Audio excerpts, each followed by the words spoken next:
ان کی سیکرٹری نے اٹھایا اور کہنے لگی کہ عبید صاحب تو بہت مصروف ہیں، اب بعد میں بات کیجیے گا۔ اس کی سیکرٹری کی آواز سن کر میرے تن بدن میں آگ لگ گئی تھی۔ میں بیوی تھی، لیکن وہ مجھے اپنے ساتھ کہیں نہیں لے کر جاتا تھا، بلکہ کاروبار میں الجھا رہتا تھا، اور خود وہ اپنی سیکرٹری کے ساتھ سارے جہاں کی سیر کرتا تھا۔ پیچھے سے آنے والے گانوں کی آوازوں اور شور سے مجھے بہت اچھی طرح اندازہ ہو گیا تھا کہ میرا شوہر اس وقت کہاں ہوگا اور کیا کر رہا ہوگا۔ میں نے غصے میں فون اٹھا کر دیوار پر دے مارا تھا۔ اسی وقت کمرے کا دروازہ بجنے لگا تھا۔ جیسے ہی میں نے پوچھا کہ کون ہے، تو باہر سے شاہ نواز کی آواز آئی۔ وہ اس وقت میرے کمرے کے دروازے پر کیا کر رہا تھا مجھے سمجھ نہیں آیا، اور پھر میں نے نقاب کر کے دروازہ کھول دیا۔ مجھے دیکھ کر شاہ نواز مسکرایا تو میں بھی مزید اپنے آپ میں سمٹ گئی۔ اس نے میرا پرس میری طرف بڑھاتے ہوئے کہا، بی بی جی، آپ تو اپنا پرس گاڑی میں ہی بھول آئی تھی، اپنی چیزوں کا خیال رکھا کرے۔ پرس دیکھ کر میری جان میں جان آئی تھی کہ یہاں وہ کسی خاص مقصد کے تحت نہیں آیا تھا، بلکہ میرا پرس لوٹانے آیا تھا۔ میں اپنا پرس لے کر جیسے ہی دوبارہ دروازہ بند کرنے لگی تو اس نے اچانک ہی پھر سے کہا کہ بی بی جی، اکیلے میں ایک موقع دے کر تو دیکھیے، عبید صاحب جہاں موجود نہیں ہیں۔ میں آپ کو ایسے خوش کروں گا کہ آپ دیکھتی کی دیکھتی رہ جائیں گی، کسی کو کانوں کان خبر بھی نہیں ہوگی، اور آپ کا کام بھی ہو جائے گا۔ کوئی اور موقع ہوتا تو میں شاہ نواز کو اس کی اوقات یاد دلا دیتی، لیکن اس وقت میرے دماغ میں عبید کی سیکرٹری کی آواز گونج رہی تھی۔ میں عبید کی اجازت کے بغیر ایک قدم بھی نہیں اٹھا سکتی تھی، اور وہ میرے پیچھے اپنی مرضی سے عیاشیاں کرتا پھرتا تھا۔ اس بات نے میرا پارا ہائی کر دیا تھا۔ میں نے غصے میں عبید کے خلاف جانے کا فیصلہ کیا اور سوچ لیا کہ اگر وہ اپنی مرضی سے سب کچھ کر سکتا ہے تو میں بھی اس قابل ہوں کہ اپنی مرضی سے اپنی زندگی کے کچھ فیصلے کر سکوں۔ اور ویسے بھی مجھے بہت ہی کم عقل سمجھ جاتا تھا۔ بہت آسانی سے مجھے چکما دے کر وہ خود کبھی دبئی تو کبھی پاکستان چلا جایا کرتا تھا، اور اپنی زندگی اپنی مرضی سے گزارتا، اور مجھے یہاں کاروبار میں اس طرح پھنسا کر جاتا کہ مجھے اس کی خیر خیریت پتہ کرنے کا موقع بھی نہ ملتا۔ میں نے لمحوں میں ہی فیصلہ کیا کہ میں نہ صرف شاہ نواز کو ایک موقع دوں گی، بلکہ اس بات کو پورے راز میں رکھوں گی، اور کبھی عبید کو اس بات کا علم نہیں ہونے دوں گی کہ میں نے اس کے پیچھے کچھ کیا بھی ہے۔ اگر عبید اپنی منمانی کر سکتا تھا تو میں بھی کیوں پیچھے رہتی پھر۔ یہی سوچ کر میں نے کمرے کا دروازہ کھلا چھوڑ دیا اور شاہ نواز کو اندر آنے کا اشارہ دیا۔ میں اس وقت گھر پر بالکل تنہا تھی، اور یہ موقع اس کام کے لیے بہت ہی اچھا تھا۔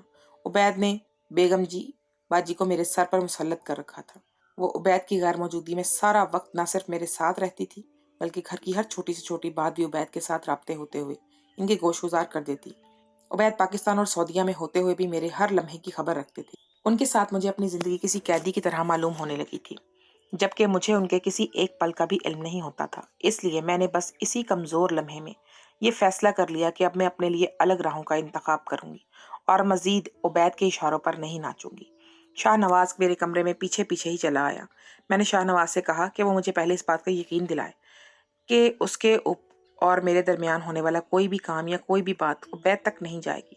وہ مسکرا کر کہنے لگا، بی بی جی، بھروسہ کریں، میں یہ کبھی بھی کسی کے سامنے نہیں کہوں گا کہ آپ کو اس طرح خوش کروں گا کہ آپ حیران رہ جائیں گی۔ مجھے شاہ نواز کی بات پر یقین آ گیا تھا، اسی لیے میں نے اپنے چہرے سے نقاب ہٹایا اور شاہ نواز سے کہا کہ ٹھیک ہے، میں اسے آج کی رات کا موقع دے کر دیکھنا چاہتی ہوں۔ اگر واقعی مجھے محسوس ہوا کہ وہ اس قابل ہے کہ میں اس پر مزید بھروسہ کر سکوں یا اس کے ساتھ آگے بڑھ سکوں، تو میں کبھی پیچھے نہیں ہٹوں گی۔ میری بات پر شاہ نواز مسکرا کر غور سے میرا چہرہ دیکھنے لگا۔ پتہ نہیں وہ میرے حسین چہرے پر کیا کھوجنا چاہ رہا تھا۔ پہلی بار ہی میں نے کسی غیر مرد کی اس طرح اپنا چہرہ دکھایا تھا۔ شاہ نواز کے انداز نے میری ساری چیزیں ختم کر دی تھی، اور میں نے عبید کو نظر انداز کر کے اور بنا اس بات کی پرواہ کیے کہ جب عبید کو پتہ چلے گا تو کیا ہوگا، شاہ نواز کو ایک موقع دیا تھا۔ میں کب تک عبید کی بے رخی اور بے اتنائی کو برداشت کرتی اور ان کی غلامی کرتی۔ میں نے فیصلہ کر لیا تھا کہ میں اپنی زندگی کو آگے اپنے حساب سے گزاروں گی اور زیادہ وقت عبید کے ساتھ نہیں رہوں گی۔ اور جیسے ہی میں نے شاہ نواز کو موقع دیا تو واقعی اس نے میرے ہوش اڑا دیے تھے۔ وہ اکیلا ہی 7 مردوں کے برابر ثابت ہوا تھا، اور وہ رات میرے لیے بہت ہی حیران کن تھی۔ شاہ نواز نے جو کچھ کہا تھا اسے سچ کر دکھایا تھا۔ میں شاہ نواز سے بہت زیادہ خوش ہو گئی تھی، اور مجھے یقین ہو گیا تھا کہ شاہ نواز ہی وہ مرد ہے جس کے سہارے مجھے زندگی میں آگے بڑھنا ہے اور بہت کچھ پانا ہے اور اپنا مقام بنانا ہے۔ عبید کی خاص ملازمہ بیگی باجی جب سے ملازمت پر آئی تھی پہلی دفعہ چھٹیوں پر گئی تھی، اور یہ چھٹیاں انہوں نے بہت اچانک ہی لی تھی، اور سب سے زیادہ ان چھٹیوں کا فائدہ مجھے اور شاہ نواز کو ہوا تھا، کیونکہ نہ ہی کوئی ہم پر نظر رکھنے والا تھا اور نہ ہی ہمیں روکنے والا۔ عبید کو یہ بتانے کے لیے بھی کوئی موجود نہیں تھا کہ میں اس کے پیچھے شاہ نواز کو جگہ دی ہے۔ شاہ نواز نے جس طرح ایک رات میں اکیلے ہی 7 مردوں کی طاقت مجھے دکھائی تھی، اس کے بعد تو میں خود بھی اگلی رات اسے طلب کر لیا تھا۔ عبید نے مجھے وہ خوشی دی تھی جو میں بیان بھی نہیں کر سکتی تھی۔ میں نے نوٹوں کی گٹیاں نکال کر اس کے آگے رکھ دی تھی اور وہ بھی خوش ہو گیا تھا۔ میں نے جب ان سے وعدہ کیا تھا کہ اگر وہ اس طرح میرا کام کرے گا تو میں اسے پیسوں کی میں نہلا دوں گی، لیکن اگلی رات مجھ پر بہت بھاری گزری، کیونکہ شاہ نواز نے اس رات کو میرے ساتھ وہ کیا جس کا میں تصور بھی نہیں کر سکتی تھی۔ وہ اصل میں کیا تھا، اس بات کا اندازہ مجھے دوسری رات کو ہوا۔ پہلی رات تو شاید وہ میرا اعتبار پانے کی وجہ سے نہ کر سکا جو اس نے دوسری رات کیا تھا۔ میں جو ہر لحاظ سے بہت تیز ترار اور حاضر دماغ تھی، اس کے آگے بے بس ہو گئی تھی، لیکن اسے مجھ پر رحم نہیں آیا تھا۔ اس نے میرا وہ حشر کیا تھا کہ میں پانی مانگنے کے لائق بھی نہ رہی تھی۔ شاہ نواز وہ کر گزرا تھا جو میرے وہم و گمان میں بھی نہیں تھا۔ وہ رات مجھ پر کسی قیامت کی طرح گزری تھی، اور میرے دل میں خیال آیا تھا کہ کاش عبید میرے آس پاس ہوتا تو وہ مجھے شاہ نواز سے بچا لیتا، کیونکہ شاہ نواز تو میرے لیے بے تحاشا بے حس انسان ثابت ہوا تھا۔ اور یہ جان کر آپ کے بھی رونگٹے کھڑے ہو جائیں گے کہ شاہ نواز نے عبید کی غیر موجودگی کا فائدہ اٹھا کر اس رات کو میرے ساتھ کیا کیا۔ اسے تو مجھے زندہ رہنے کے قابل بھی نہیں چھوڑا تھا۔ جب شاہ نواز نے اپنا مقصد حاصل کر لیا تو پھر مجھے معلوم ہوا کہ اس نے میرے ساتھ اتنا کچھ کیسے کیا، کیسے اس نے میرے تک رسائی حاصل کی اور ایک ہی رات میں 7 آدمی جتنی پھرتی مجھے دکھا دی اور شاہ نواز کے اصل روپ سے میری جان نکال دی تھی۔ وہ اچانک ہی میرا ڈرائیور بن کر میری زندگی میں نہیں آیا تھا، بلکہ اس کی نظر تو مجھ پر پہلے سے ہی تھی۔ وہ جو میں سمجھتی تھی کہ کوئی مجھے نہیں پہچانتا، یہ میری غلط فہمی تھی۔ شاہ نواز بہت پہلے ہی میرے چہرے سے آشنا ہو چکا تھا، اور ہمارے گھر نوکری بھی وہ اسی غرض سے کرنے کے لیے آیا تھا، کیونکہ اس کی نظر مجھ پر تھی اور اس کے لیے قریب آنا چاہتا تھا۔ وہ مجھ سے قریبی تعلق چاہتا تھا تاکہ اپنا مقصد حاصل کر سکے۔ جس دن اس نے دیکھا کہ نہ ہی عبید موجود ہے اور نہ ہی بیگی باجی، اس نے اس موقع کا بھرپور فائدہ اٹھایا اور جان بوجھ کر مجھ سے ایسی بات کہی کہ میں اسے موقع دے دوں۔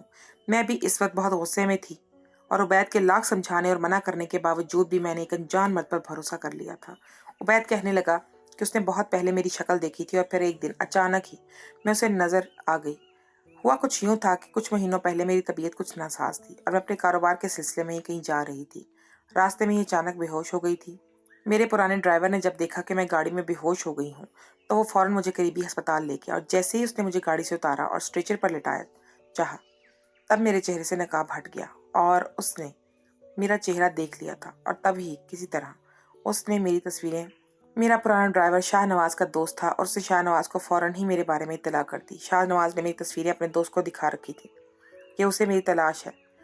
بس وہی ایک پل میری زندگی میں گرہن ثابت ہوا تھا، اور جب شاہ نواز کو پتہ چل گیا تھا کہ میں کہاں رہتی ہوں اور وہ مجھ تک پہنچ گیا، کیسے وہ مجھ تک پہنچ سکتا تھا؟ اس نے جان بوجھ کر ایک منصوبہ بنایا اور اپنے دوست کو نوکری سے نکال کر خود اس کی جگہ آ گیا۔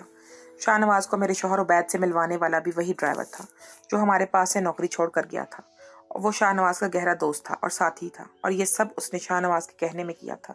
شاہ نواز نے ہمارے گھر کا حصہ بننا ضروری سمجھا اور وہ بن گیا، بلکہ آہستہ آہستہ اس نے ہمارے بارے میں ساری معلومات حاصل کی، اور صحیح موقع دیکھ کر اس نے مجھ پر ایک وار کیا۔ اس نے مجھ سے موقع مانگا تو میں گھبرا گئی، اور مجھے سمجھ نہیں آیا کہ اچانک ہی وہ مجھ سے موقع کیوں مانگ رہا ہے۔ پہلے تو مجھے خوف محسوس ہوا، کیونکہ ہمارا بہت بڑا کاروبار چل رہا تھا۔ عبید کے پاس بہت پیسہ تھا اور میری ایک غلطی سب کچھ ختم کر سکتی تھی، لیکن جیسے ہی مجھے عبید کی بے رخی کا احساس ہوا، میں نے اگلے ہی لمحے فیصلہ کر لیا کہ میں اب اپنی زندگی میں آگے بڑھنے کی کوشش کروں گی، اور شاید یہی میری زندگی کا سب سے غلط فیصلہ تھا۔ عبید اور میری شادی کو 5 سال ہونے والے تھے، لیکن نہ ہی ہماری اولاد تھی اور نہ ہی عبید کو اولاد کی خواہش۔ میں ماں بن سکتی تھی، لیکن عبید نے کبھی مجھے ماں بننے ہی نہیں دیا تھا۔ میں کبھی اگر عبید سے امید رکھتی بھی تو وہ میرا بچہ ضائع کروا دیتا۔ اس بات نے مجھے جہاں پہلے دکھی کیا ہوا تھا، اس پر پھر عبید نے عاشقانہ مزاج۔ عبید جوان اور خوبصورت تھا، پیسے والا تھا، لڑکیاں تتلیوں کی طرح اس کے آگے پیچھے منڈلاتی تھیں، اور عبید بھی بہت ہی دل پھینک تھا۔ وہ جہاں جاتا پارٹی، کلب اور ناچ گانے میں مصروف ہوتا۔ کیسے وہ ناچ گانے میں مصروف رہتا اور وہ کاروبار کے ساتھ ساتھ اپنی زندگی میں عیاشیاں بھی کر رہا تھا، اور میں صرف کاروبار دیکھ رہی تھی۔ میں ایک بچے کی خواہش رکھتی تھی، لیکن عبید نے تو میری اس خواہش کو بھی پورا نہیں ہونے دیا تھا۔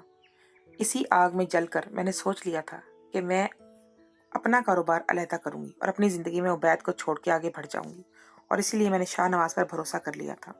عبید ڈرگ سمگلنگ کا کاروبار کرتا تھا اور میں بھی اس کے کاروبار میں برابر کی شریک تھی۔ اس دن جب شاہ نواز نے مجھ سے موقع مانگا تو میں حیران رہ گئی کہ اسے کس طرح معلوم ہوا کہ میرا سمگلنگ کا کاروبار تھا، اور تب مجھے خوف محسوس ہوا تھا، مگر اس نے مجھے یقین دلایا کہ وہ میری امیدوں پر پورا اترے گا، اور اسی لیے میں نے اس پر بھروسہ کر کے اسے کام دیا۔ اور واقعی اس نے ایک رات میں ہی اتنی زیادہ ڈرگ سمگلنگ کی جتنے میرے ساتھ آدمی مل کر کیا کرتے۔ میں حیران رہ گئی تھی اور کہ شاہ نواز نے اتنی زیادہ اسمگلنگ کس طرح کی تھی، کیونکہ سعودیہ کی پولیس کو چکما دینا اور چوری چھپے یہ کام کرنا بہت ہی مشکل تھا، بلکہ ناممکن تھا۔ میرے آدمی بہت ہی زیادہ پرانے کھلاڑی تھے، اسی لیے وہ یہ کام کر لیا کرتے تھے، لیکن شاہ نواز تو اکیلے ہی بہت بڑی گیم کیا تھا اور اس کی بھرتی پر میں بے حد خوش تھی، مگر مجھے کیا معلوم تھا کہ بظاہر ایک سیدھا سادہ پٹھان ڈرائیور نظر آنے والا آدمی کتنا تیز اور ہوشیار ہے۔ اگلی رات جب وہ میرے کمرے میں آیا تو تنہا نہیں تھا، بلکہ کچھ عربی پولیس والے بھی اس کے ساتھ موجود تھے، اور نہ صرف میرے گھر کو سیل کیا گیا تھا بلکہ مجھے گرفتار کر کے پولیس اسٹیشن پہنچا دیا گیا تھا۔ اس نے ہمیں پکڑوانے کا انتظام اس رات اس لیے کیا تھا کہ اسی رات عبید بھی واپس آ رہا تھا، اور جیسے ہی وہ ایئرپورٹ پر پہنچا اسے بھی ایئرپورٹ سے گرفتار کر لیا گیا تھا۔ ہم دونوں میاں بیوی پہلی بار پولیس کی تحویل میں موجود تھے۔ دراصل میرا شوہر ہمیشہ مجھ سے ہی بہت سارے کام کروایا کرتا تھا کاروبار کے، اور میں نے کہا میں چھپی رہتی تھی، میں نے کبھی کسی کو اپنا چہرہ نہیں دکھایا تھا، اسی لیے پولیس مجھ تک نہیں پہنچ پائی تھی۔ لیکن شاہ نواز نے بہت ہی چالاکی سے نہ صرف مجھے پہچان کر پکڑ لیا بلکہ میرا سارا کاروبار بھی اس نے ایک ہی رات میں جان لیا تھا۔ وہ میری سوچ سے بھی زیادہ کہیں چلاک تھا۔ عبید کو جیسے ہی پتہ چلا کہ یہ سب کچھ میری وجہ سے ہوا اور ہمارے پکڑے جانے میں میرا قصور ہے تو عبید مجھے مارنے کے لیے لپکا تھا۔ اگر اب عربی پولیس اسے نہ روکتی تو شاید وہ میرا گلا دبا دیتا۔ میں زاروقتار رو رہی تھی کیونکہ سعودیہ کا قانون بہت سخت تھا اور میں جانتی تھی کہ مجھے اس جرم کی سزا کیا ملنے والی ہے۔ میرا شوہر ایک مکار انسان نکلا تھا جس نے سارا کاروبار بھی میرے نام پر کیا تھا اور کاروبار کو چہرہ بھی میرا ہی دیا تھا۔ اس نے نہ ہی مجھے شادی شدہ زندگی کی کوئی خوشی دی تھی اور نہ ہی مجھے ماں بننے کا سکھ حاصل ہو سکتا تھا۔ میری زندگی میں سب کچھ ویسا ہی ہوتا تھا جیسے عبید چاہتا تھا۔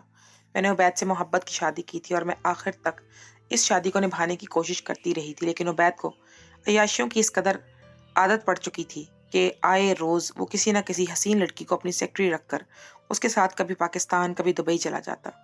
اگر عبید میرے ساتھ ایسا رویہ نہ رکھتا تو شاید میں بھی کبھی شاہ نواز کی باتوں میں آ کر اس پر بھروسہ نہ کرتی بلکہ شاہ نواز کو اس کے بارے میں بتاتی۔ پولیس نے ہر جگہ وہ ٹریس کر لی تھی جہاں ہماری طرف سے اسمگلنگ سپلائی ہوتی تھی۔ بہت سارے لوگ پکڑے گئے تھے۔ ایک بہت لمبا کاروبار کا سلسلہ تھا جو میری ایک غلطی سے ختم ہو گیا تھا۔ میں نے پولیس میں اپنا سارا ریکارڈ سچ سچ بیان کروا دیا تھا کیونکہ میں جانتی تھی کہ اب یہاں سے بچ نکلنا ناممکن ہے، اور اگر ہم کسی طرح باہر نکل بھی جاتے ہیں تو عبید خود اپنے ہاتھوں سے مجھے مار دیتا کیونکہ میں نے اس کا بنا بنایا کاروبار اجاڑ دیا تھا۔ آج میں سعودیہ کی جیل میں سلاخوں کے پیچھے بیٹھی ہوں اور مجھے اپنی سزا کے انتظار میں اپنے شوہر کو بہت سخت سزا ہونے والی ہے کیونکہ ہم نے بہت سے جوان لڑکے لڑکیوں کی زندگی تباہ کی ہے۔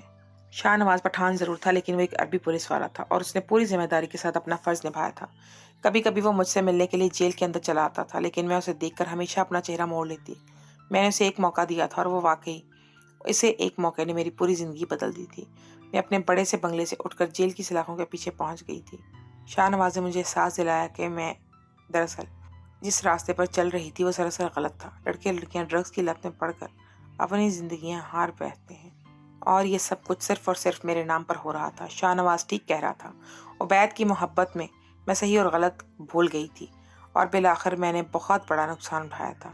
میں اب سزا کی منتظر ہوں اور جیل کی سلاخوں کے پیچھے بیٹھی ہوں۔ آپ لوگ دعا کیجیے گا کہ اللہ میرے گناہوں کا معاف کر دے اور میرا ضمیر مطمئن ہو جائے کیونکہ جب سے شاہ نواز نے میرے ضمیر کو جگایا ہے میرے لیے ایک ایک پل گزارنا مشکل ہو گیا ہے۔